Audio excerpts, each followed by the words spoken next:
Hi guys, how are you doing? I hope you are good. Quanto mi piace parlare inglese, fa molto figo. Salve amici del tubo e benvenuti in questo video. Questo è un video, quello di oggi è un video abbastanza particolare, molto diverso da tutti, da qualunque altro video io abbia mai fatto. Perché? Allora, partiamo con una domanda. Chi di voi ha mai sentito parlare del TED o TEDx? Allora, per chi di voi non ne ha mai sentito parlare, vi spiego brevemente che cos'è il TED e il TEDx. Allora, nel 1980 e spicci, non mi ricordo, venne creato questo TED, che altro non è se non l'acronimo di Technology Entertainment Design, TED. In buona sostanza il TED altro non è se non una conferenza nella quale cominciarono a chiamare, quando nacque, cominciarono a chiamare determinati personaggi che appartenevano un pochino a tutte le sfere, no, della vita, per cui vennero chiamati scienziati, se non matematici, se non pittori, se non cantanti, se non musicisti, insomma un po' di tutto un po', linguisti. Molti linguisti vi hanno partecipato al TED per fare cosa? Per parlare brevemente, anche in un discorso che potesse durare 15-30 minuti, se non anche meno,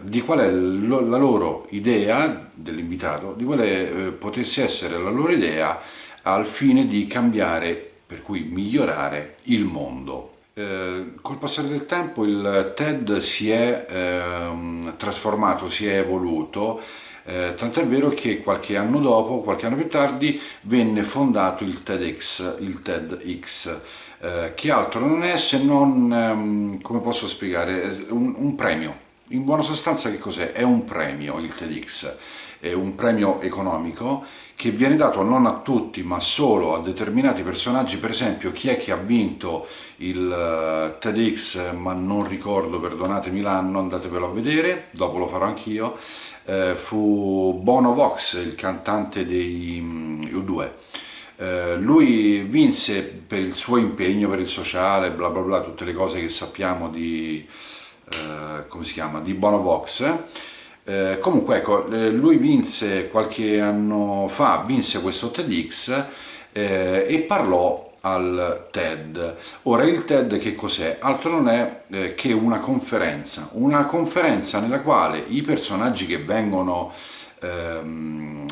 che vengono invitati, che vengono chiamati, intervengono al TED e dicono, appunto, come dicevo prima, dicono la loro, esprimono la loro idea su che cosa bisognerebbe, che cosa eventualmente non bisognerebbe fare per cambiare, per cui migliorare questo nostro mondo. Molte edizioni sono state fatte del TED, per cui di questa conferenza, anche qui in Italia. Per esempio molte sono state fatte a Torino, alcune sono state fatte a Bologna e poi non ricordo, ma poco male. Ad esempio, in una delle manifestazioni che sono state fatte qui in Italia del TED, in una delle conferenze, venne addirittura invitato a parlare per esporre appunto la sua idea su che cosa voglia, che cosa significhi, scusate, cambiare il mondo secondo lui, niente poco di meno che il presentatore nostrano Paolo Bonolis.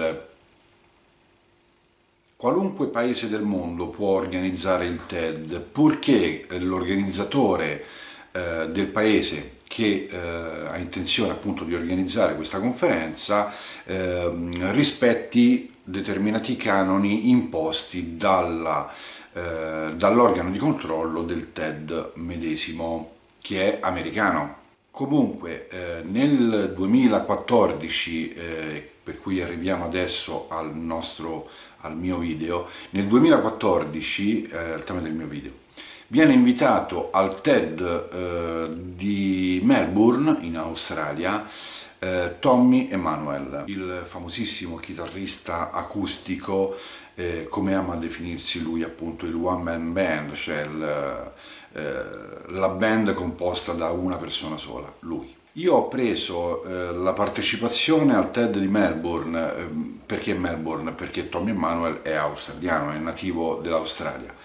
Benissimo, allora io che cosa ho fatto? Ho preso la partecipazione a questa conferenza da parte di Tom EMMANUEL del 2014 perché mi ha colpito molto e allora l'ho presa, l'ho tradotta completamente e quello che voglio fare oggi è presentarvela e permettere anche a voi di ascoltare che cosa ha detto Tom EMMANUEL in questa conferenza. Allora, anzitutto bisogna fare una precisazione che al TED, qualora si venga invitati perché si è un artista, un cantante, un pianista, un chitarrista, chiunque volete voi, o anche un pittore, no? Per esempio, per dire, la persona che viene invitata, appunto, la personalità che viene invitata al TED in qualunque parte del mondo, non viene invitata e presenta le proprie qualità artistiche in questo caso, perché si sta parlando di Tom EMMANUEL che è un chitarrista acustico, ma quello che fa la persona che viene invitata, per cui nella fattispecie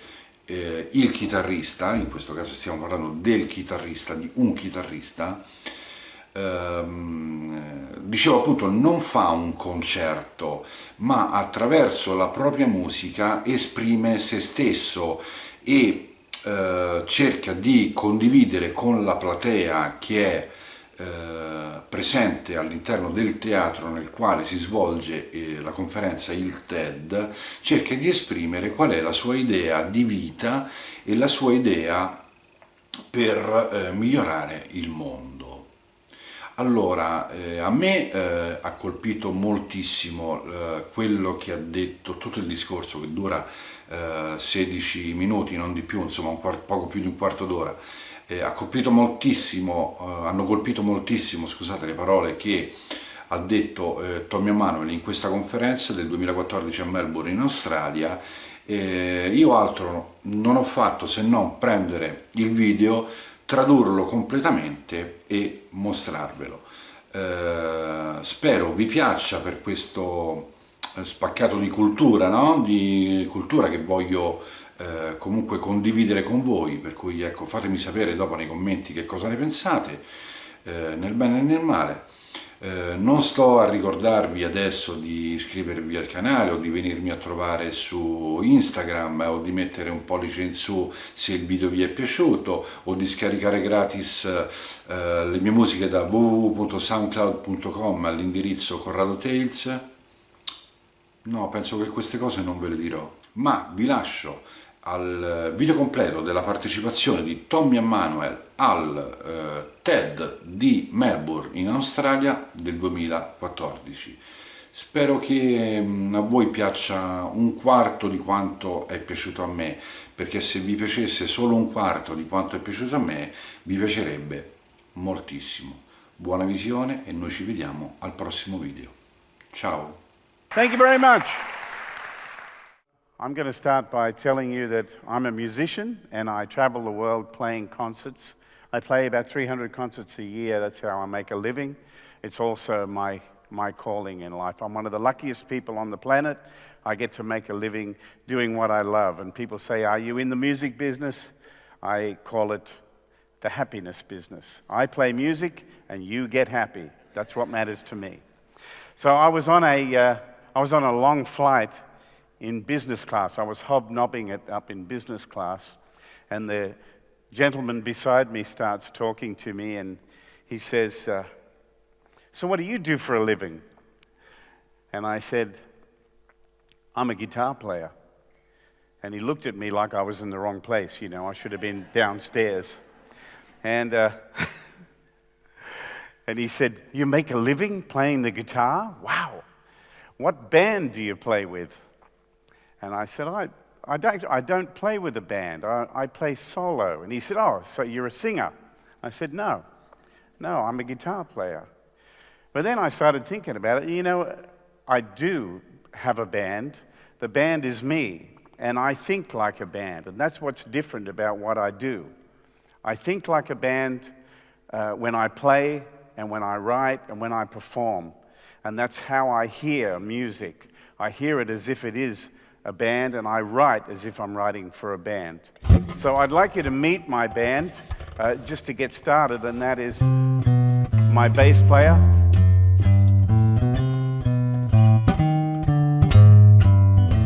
drummer.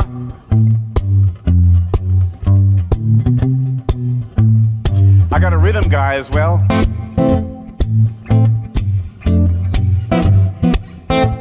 Think of the money I'm saving up here.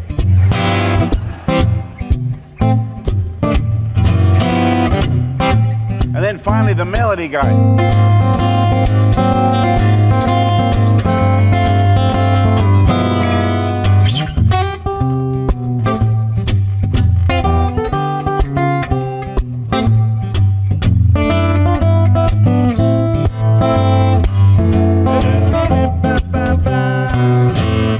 I'll play the bridge, I think.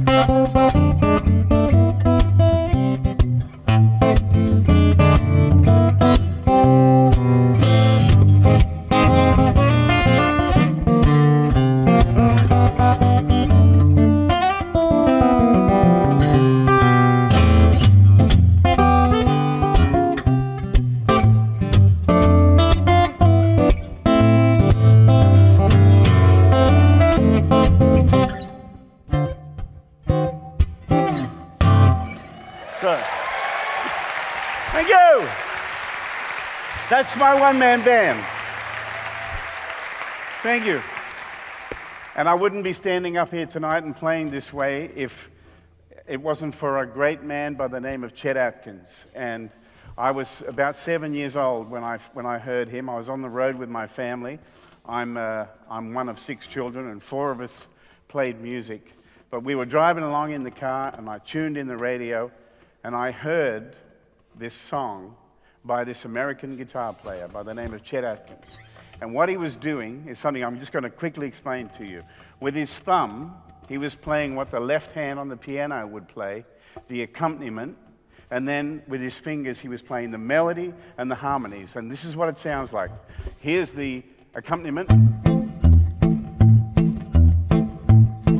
And then here's the melodies.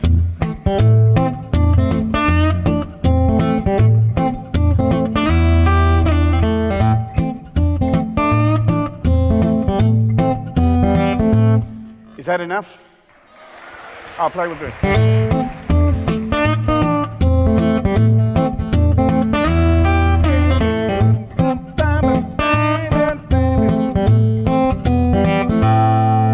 So that moment was a galvanizing moment in my life. And I heard that sound, and I knew he was playing everything at once. And everybody told me, oh, don't take any notice to that. It's a recording trick. You can't really do that. But somehow I could hear it, and I wanted to work it out. And I just kept at it and at it and at it, listening to Chet Atkins, and I eventually got it. And of course, many years later, I wrote him a fan letter, and we became pen pals.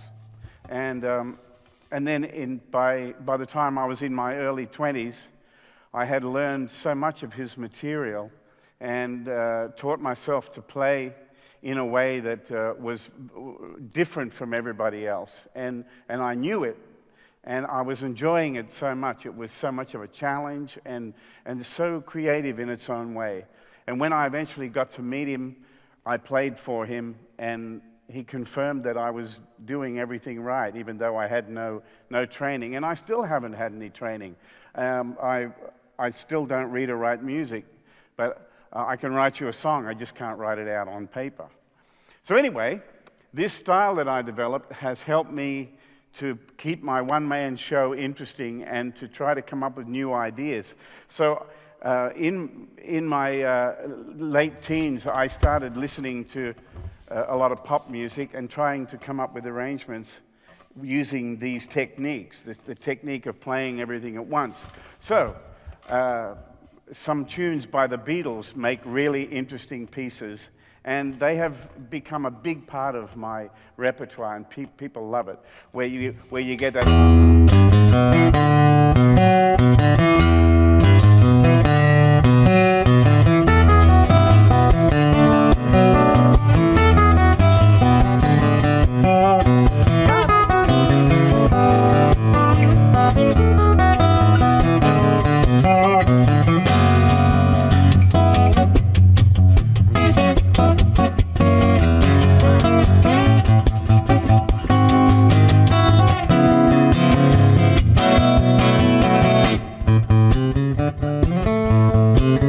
like this.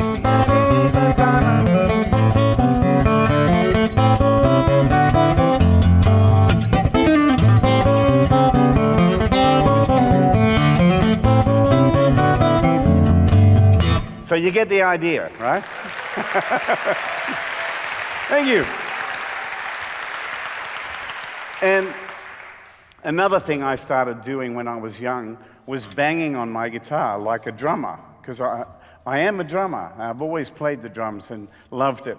So when we were fortunate enough to have electronics where there's a microphone inside the guitar, I started experimenting by playing the guitar like a drum. And so I found these patterns, and I found a way of making it sound really interesting.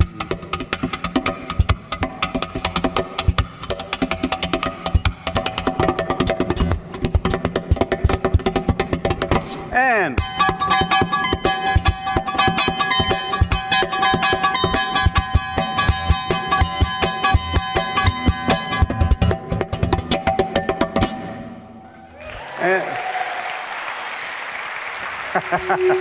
whoa, look out.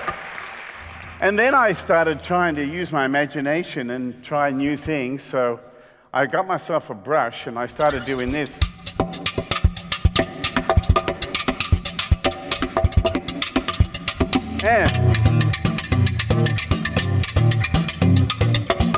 And then I started doing this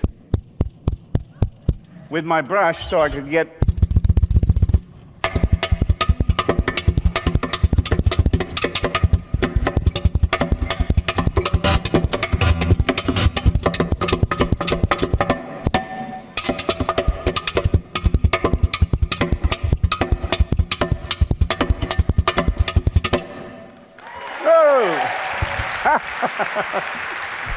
Thank you. Thank you very much. This stuff is all in the name of entertainment and making my one-man band interesting for my audience. There's another sound and another technique that I use on the guitar that I first heard Chet Atkins doing, and then a little bit later on, a great guitar player who died young. His name was Lenny Breau, and this technique is called cascading harmonics. And it's not easy to do, but it is a beautiful sound. And the reason it's called cascading is it's kind of like, people describe it like waterfall. So, like this.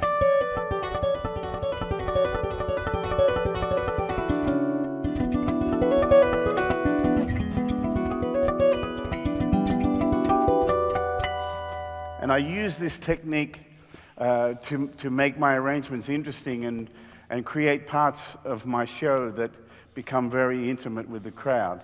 And so some songs like Somewhere Over the Rainbow or the Beatles' Michelle, where I use this technique.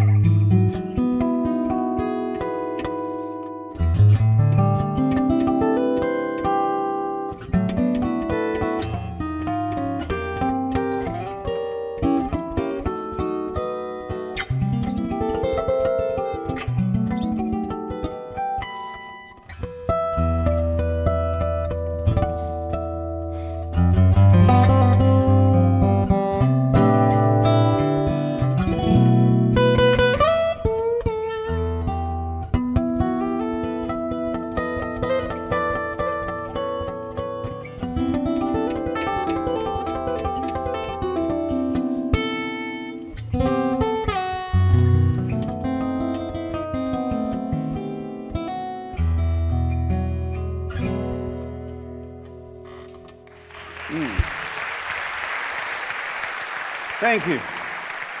So I use those techniques to make a sound that I never heard anybody else doing, and especially here in Australia. But when I started traveling overseas, I noticed that most people over there hadn't heard it before, and it was a new sound for them.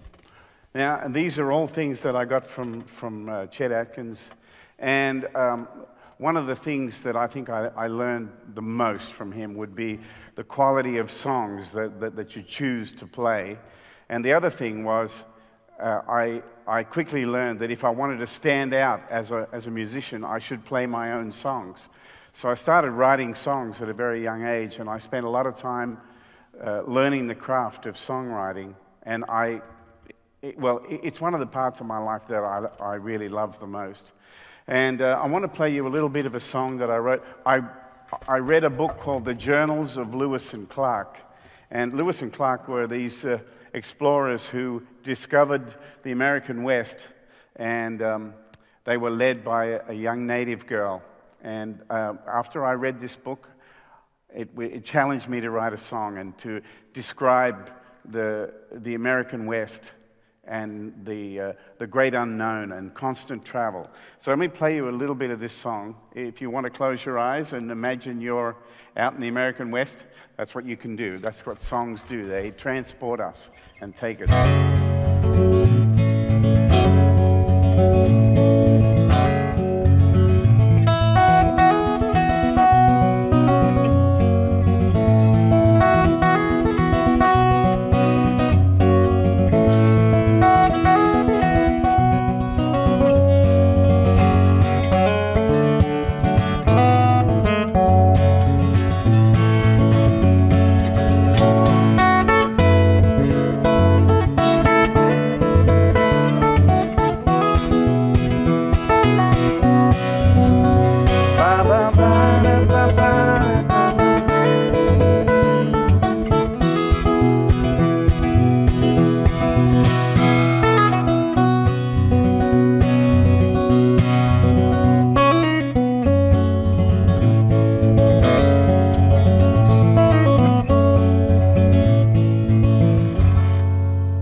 Thank you. And every now and again, I come up with an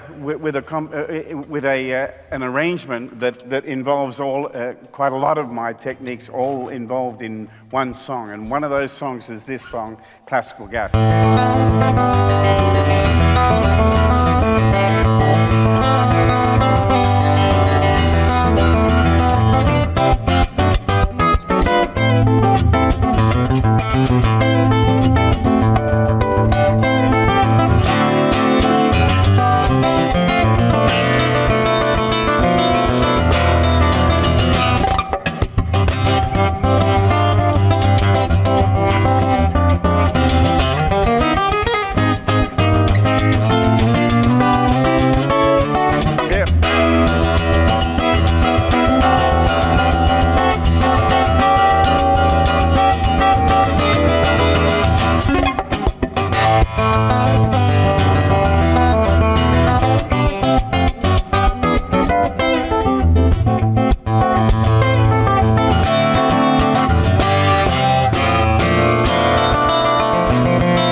Thank you. All right. Now, I'm going to read a little bit because my wife helped me put all this together, and she writes in such a wonderful way that I decided that I wanted to read a little. So this is what she wrote for me to say to you. A lot of these things that I do could be seen as show pony tricks, but for me, the real critics are my fans and my audience. When they laugh at my bad jokes and when they cry at my ballads and when they share stories that involve my music, it touches my heart so deeply. And I know that I'm doing the right thing. My music has been played at weddings, at funerals. Others have learned my songs and make their living playing like I do. My music has brought life to Alzheimer's patients, willpower to cancer survivors, an escape for grieving families, joy to people's daily drive to work.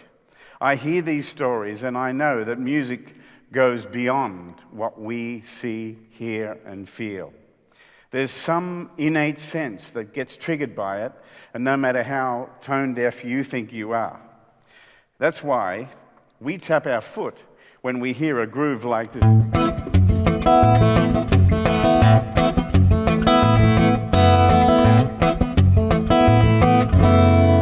Yeah.